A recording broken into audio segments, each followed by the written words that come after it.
இன்றைய புனிதர் அறிவோம். ஜனவரி 2. புனித பெரிய பாசில். உலக காரியங்கள் மீது ஆர்வம் கொள்ளாது தன் ஆன்மாவை காத்துக் கொள்வதே வாழ்வின் நிறைவை அடைவதற்கான வழி என்பதை உணர்ந்து வாழ்ந்தவரும் இறைவனின் அருளாசிரை முழுமையாக அனுபவித்த புனிதர்களின் குடும்பத்தில் பிறந்தவர்தான் பாசில். கிபி 330ஆம் ஆண்டு கப்பத்தோக்கியாவின் தலைநகர் செசாரியாவில் தாய் எமிலியா, தந்தை பாசில் இருவருக்கும் பிறந்த 10 குழந்தைகளுள் ஒருவர்தான் பெரிய பாசில். இவரது தாய் தந்தை இருவருமே புனிதர்கள். இவருடைய பாட்டி மாக்ரீனா, இவருடைய சகோதரர்கள் நீசா கிரகோரி, செபஸ்தே பீட்டர், சகோதரி இளைய மாக்ரீனா அனைவருமே புனித நிலையில் இறைவனின் திருமுக ஒளியை தரிசித்தவர்கள். பாசில் தனது தொடக்க கல்வியை செசாரியாவில் ஆரம்பித்தார். தனது உயர்கல்வியை கொன்ஸ்டாந்தினோபில் மற்றும் ஏதென்ஸில் கற்றார். இவர் கணிதம், மருத்துவம், தத்துவம் அனைத்திலும் புகழ்பெற்று சிறந்த பேச்சாற்றல் மிக்க கல்வியாளராக விளங்கினார். ஏதென்ஸில் இருந்து தாய்நாடு திரும்பிய பாசில் சில காலம் ஆசிரியராக பணியாற்றினார். அப்போது இறைவனின் அழைப்பு அவரது சகோதரி மாக்ரீனா வழியாக வந்தது. ஐரிஸ் ஆற்றோரம் இருந்த தமது குடும்பத்தின் பெருந்தோட்டத்தில் கைம்பெண்ணாக இருந்த தனது தாயுடன் சேர்ந்து அருட்சகோதரிகளுக்கான மடம் ஒன்று ஆரம்பித்து மாக்ரீனா துறவு வாழ்வு வாழ்ந்து கொண்டிருந்தார். தம்முடன் பிறந்தவரின் ஆழமான நம்பிக்கை வாழ்வாலும் தொடர் ஜெபத்தாலும் உலக ஆசையிலிருந்து விடுதலையாகி இறைக்கரம் பற்றினார்.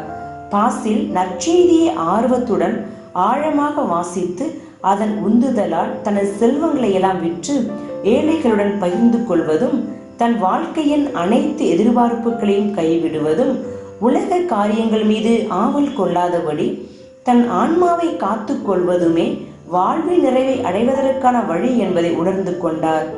துறவிகள் முனிவர்களின் வாழ்வு முறை எப்படி இருக்கிறது என்பதை கண்டறிவதற்காக சிரியா, பாலஸ்தீனா, மெசபதோமியா, எகிப்து போன்ற நாடுகளுக்கு பயணமானார். துறவு மடங்களை பார்வையிட்டார். பின் நாடு திரும்பியவுடன் தமது துறவு மடத்தை ஆரம்பித்தார். பயண அனுபவத்தில் கற்றுக்கொண்டவற்றை வைத்து புதிய விதிமுறைகளை உருவாக்கினார். எல்லோராலும் விரும்பி ஏற்றுக்கொள்ளப்பட்ட அந்த விதிமுறைகள் பாசிலின் விதிமுறைகள் என்றும் அழைக்கப்பட்டன. அது மட்டுமல்லாமல் பாசில் கிழக்கத்திய துறவு வாழ்வின் முதுபெரும் தந்தை எனவும் அழைக்கப்படுகிறார். 5 ஆண்டுகள் மட்டுமே துறவு மடத்தில் வாழ்ந்த பாசில் ஜெபம், தவம், உழைப்பு என பன்முகத்தன்மையுடன் சீர்திருத்தங்களை ஏற்படுத்தினார். செசாரியா மறைமாவட்டத்தின் பேராயர் இசேபியூஸ் 364ஆம் ஆண்டு பாசிலை குருவாக திருநிலைப்படுத்தினார். கல்வி, ஆன்மீகம், சமூக ஈடுபாடு, நேரிய நிர்வாகம் அனைத்திலும் முத்திரை பதித்த பாசில் 6 ஆண்டுகளில் பேராயர், இசேபியூஸிற்கு பிறகு பேராயரானார்.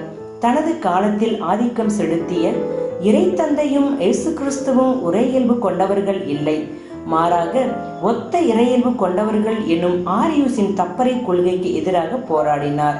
தப்பறை கொள்கையை தீவிரமாக பரப்பி வந்த பேரரசர் வாலன்ஸ் மற்றும் அவரது ஆதரவாளர்களுக்கு எதிராக கொன்ஸ்டாந்தினோபில் பொதுச்சங்கத்தில் அழுத்தமாக தனது மறுப்பு வாதத்தை பதிவு செய்தார்.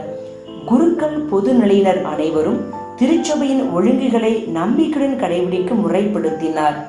குருக்களை மிக கவனத்துடன் தெரிவு செய்தார். தமது மறைமாவட்டத்தை முன்மாதிரியான மறைமாவட்டமாக மாற்றினார். கைவிடப்பட்டவர் மீது மிகுந்த அக்கறை கொண்டிருந்த பாசில் தனது மறைமாவட்டத்தில் பல இடங்களில் ஏழைகளுக்காக இல்லங்களை அமைத்தார். கைவிடப்பட்ட தொழுநோயாளிகள், வீடற்ற, ஆதரவற்ற வயதானவர்கள், ஏழை நோயாளிகள் அனைவருக்காகவும் மருத்துவ இல்லங்களை உருவாக்கினார். இவ்வுலகில் இருக்கும் போது மட்டுமே நாம் இறைப்பணி செய்ய முடியும், மறு உலகில் அல்ல.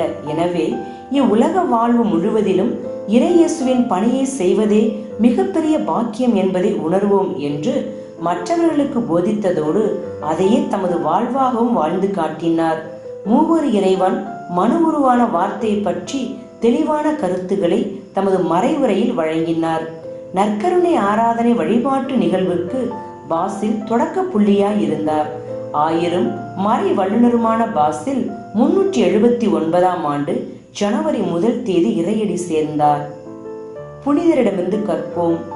நம் உழைப்பிற்கு நாம் பெறும் ஊதியம் ஒருவரின் பசியை தீர்க்குமாயின் புனிதரின் ஆசீர் நமக்கு நிச்சயம் உண்டு.